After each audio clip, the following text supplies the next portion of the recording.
Okay, so today we're gonna be talking about story time and how I got fired from the post office. Alright, so this happened around I wanna say like a year and some change. I'm like 20, I'm 21 right now. But this happened when I was like 20. I think I was just newly 20 or something. But it's like, let me think, I gotta think. When you work at the post office, it take you like 3-4 months to get hired. Cause it's like so many stages you got to go through. You got to go in there. You got to do a phone interview. They got to go over all your stuff. You can get hired at the post office with no prior experience. So I think I'm working at like a junkyard around this time too. I only worked there for a day. I quit that shit. But it take you like 3-4 months to get hired at the post office. And once you get hired, you gotta go in there.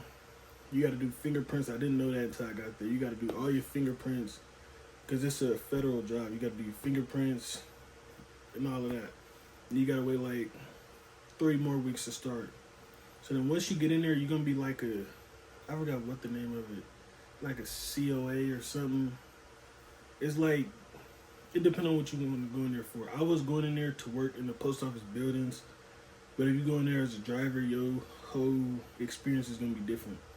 But it's like a PSA or something. So I was going in there to work inside the business, inside the building, sorting out the mail and everything, and helping at the front desk. When you walk in, you would see me. So when you first get there, your first 3 months of working there, you're gonna be a PSA. You don't got no choice. It ain't no way around it. You're gonna be a PSA. And this is, I live in Wichita, Kansas, and it ain't that many call centers. Things like 4 or 5 everywhere. But I started working in the building. When you become a PSA, like I said, it's gonna take you about 3-4 months to transfer over to a regular employee. So during those 3 to 4 months, your schedule is weird. Most of the time, I was going in at like 1 in the morning, 2 in the morning. But in your schedule is weird. You might be off this Wednesday, but you work this Wednesday and you work that Saturday. It's just all over the place. But what was I saying? Yeah, those first couple months you're gonna be coming in at like 1 in the morning, 2 in the morning, 3 in the morning. Sometimes you'll come in at 8 in the morning. But you, depending on how busy your station is, you, no matter what, you guarantee 4 hours. But if no, depending on how busy y'all is, you might get whole 8 with some overtime on it. But that's extremely rare unless you go to the actual main building in your city. So you guaranteed 4 hours. So you working 4 hours making, I think it's like $20 flat for like 3 to 4 months. Which the paychecks is cool, but it ain't nothing crazy. You can just, it ain't nothing to just brag over, especially when you working 4 hours a day. And sometimes as soon as that 4 hours hit, they're gonna send you home no matter what. No matter how much extra shit they got to do, they're gonna send you home. So then, and you gotta work Saturdays because I think they changed it now where you don't got to. But about a year ago when I was working, you had to work Saturdays. It was like an Amazon strictly day because the USPS post office, they was doing some shit with Amazon where like we would deliver their packages. So you had to work Saturday, and usually when you work Saturday, you was gonna be there like 8 hours. So you guaranteed. It was only like two. How many do we got in? Let's say we got like, I live in Wichita, Kansas. Let's say we got like 5 post office buildings here. Only 2 of them is open. The 2 biggest ones is open on Saturdays. So they would send all the little PSCs or PSAs to those 2. They would split them up into those 2 buildings, and y'all would do everybody Amazon for the day. You know. But after your 3-4 months of doing that, you graduate from a PSA. And then no matter what, you have to go to the call center. Like, as soon as you get done with your, I think 3 months is a lot. I think I just did 3 months. Like, my group did 3 months to 4 months. I think you can get out of there in like 2 months.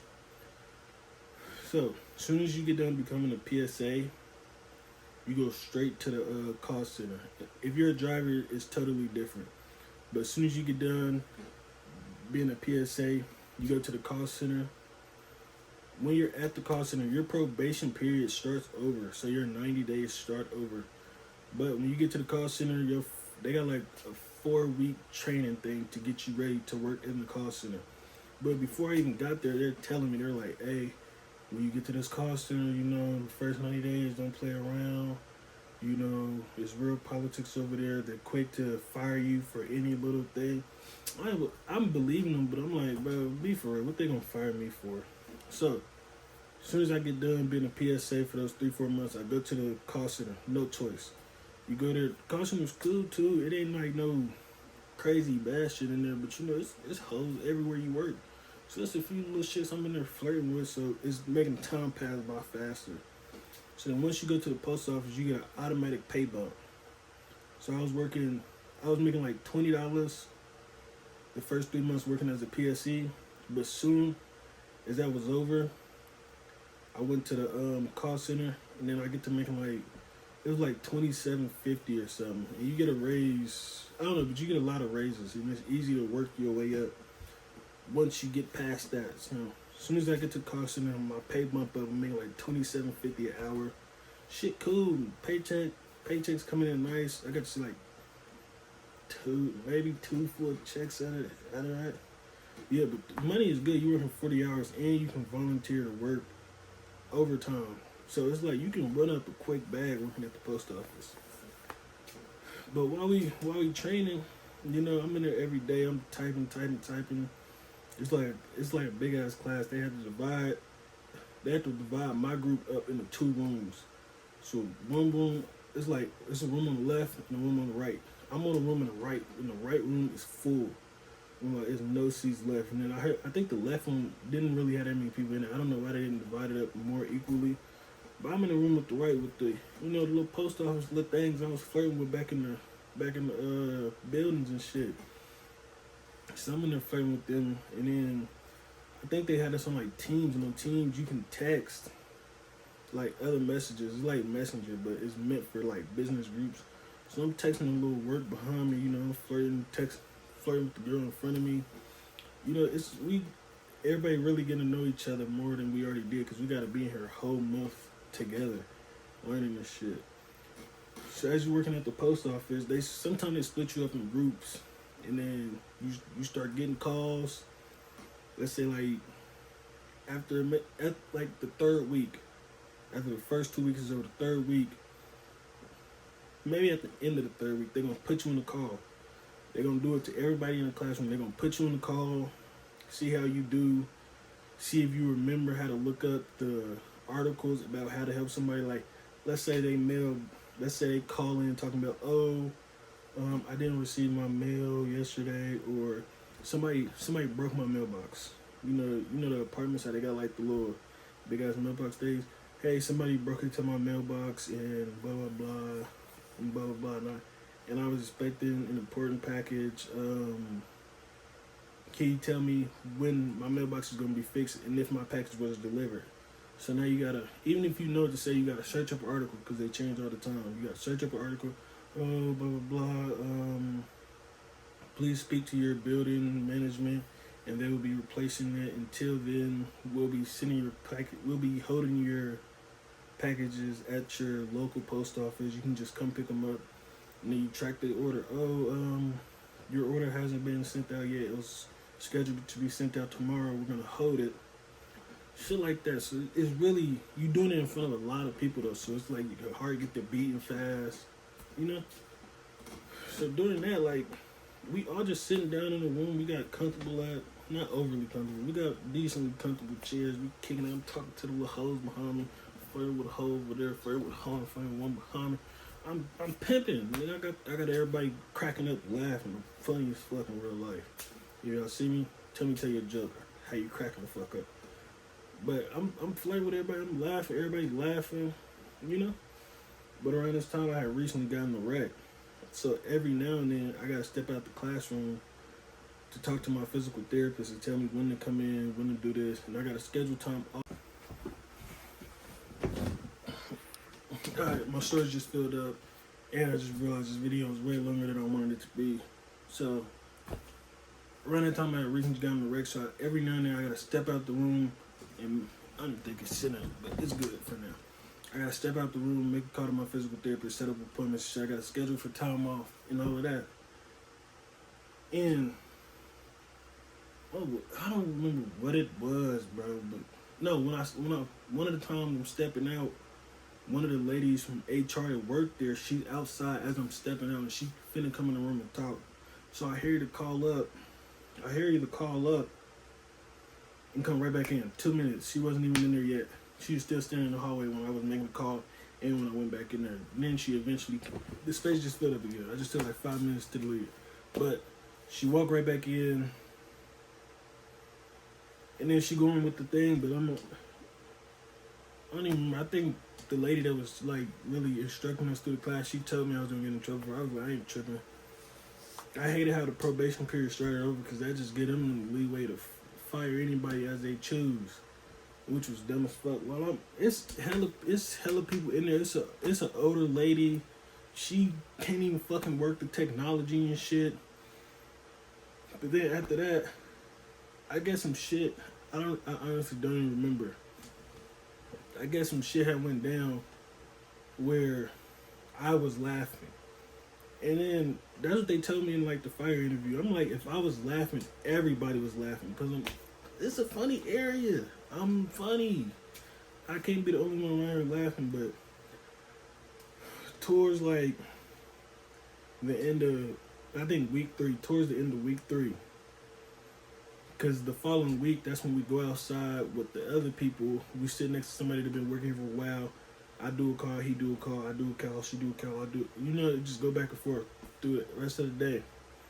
So, towards the end of the 3rd week, I see people getting pulled out of class. This is around lunchtime. I done already did a few more calls that day, because now we just sitting there practicing our calls and shit. I'm getting better at the shit. I'm thinking I'm tearing the shit up. So then, throughout the day, everybody's getting pulled out of class and shit towards lunch though. So when you don't see them come back, you expect it because everybody is going out to lunch. And I think while I'm at lunch, one of them catch me. She like, hey, you know, after lunch, you know, come talk to me or whatever. Cause I think it was 5 weeks. It was 5 weeks, dude. Towards the end of the 4th week, cause I think she was giving me like a 30-day review. She after that they pulled me out the class. I'm like, okay. I go in there and talk to them. I'm thinking like they finna give me a review. Everything finna be, you know, dandies and, you know, roses and everything. So I go in there. I go to the room at first. Slide right to the right room. Walk right in there. She waiting for me. So we talking. The whole time she's marking down on her paper. She like, yeah, she's like, yeah, customer service unsatisfactory. What did she say? She blah blah blah, unsatisfactory. She's just checking it. All she's saying is unsatisfactory. So then halfway through her getting done, I'm like, no. Before she do all that, she brings up the incident. Alright, this is my last time. Shit, where y'all just don't get a video. It's a half finished. So I just looked it up to see where I was. So after that, she brings us the incident. I'm like, it says right here that something happened and you were laughing about it. And I was like, okay, what happened? She was like, oh, it doesn't say. What the fuck do you mean it doesn't say? How you know I was laughing? She's like, I don't know. It's just what the teacher wrote down. Okay. Then I was like, she kept unsatisfactory. I'm like, it sounded like I'm getting fired. She was like, that stupid ass look. I'm like, okay, whatever. This point, I'm ready to fucking leave. Bitch, I'm already getting fired. I don't even need to see her no more. She had me sign some shit. I really shouldn't have signed it. Because what the fuck was they going to do? I was already getting fired. She walked me out. I sat in my car for a little minute on my phone and shit. Then I see some more people walking down. I see like 3 of my little shits leaving. I'm goddamn, they fired half the class. It's like 30 of us. They fired like 15 of us that day. I pull over there, they all talking. Yeah, we all got fired, blah, blah, blah, blah, blah. And then, well, that was really the whole story. I got fired for laughing, and they couldn't even bring up the scenario that I laughed in. The shit was stupid. But they was paying good, bro. This shit was dumb. I started a whole group chat with the little years that got fired to that. Okay, yeah, we all got fired. We're gonna take it through HR, see if we can get our job back. I'm the black dude. I'm emailing him, telling him what happened. Like, yeah, since your probation period started over, it's really nothing that I can do, and blah blah blah. I'm fuck it, bro. Story took way too long, and I really feel like I done forgot a lot of shit that happened. But that's basically what they told me. That's what the HR dude told me when he ended up calling me back. He was like, yeah, they said that you laughed at somebody during a certain blah blah blah. He didn't. That's all he got from it, that I laughed at somebody. So I got fired for laughing. That's really the end of the story, man. Let me know if y'all like this video, or if I should do more story times like this, or what else y'all want to see. I'm trying to do a little bit of everything. Or should I try to go back to the post office because they was paying? Let me know.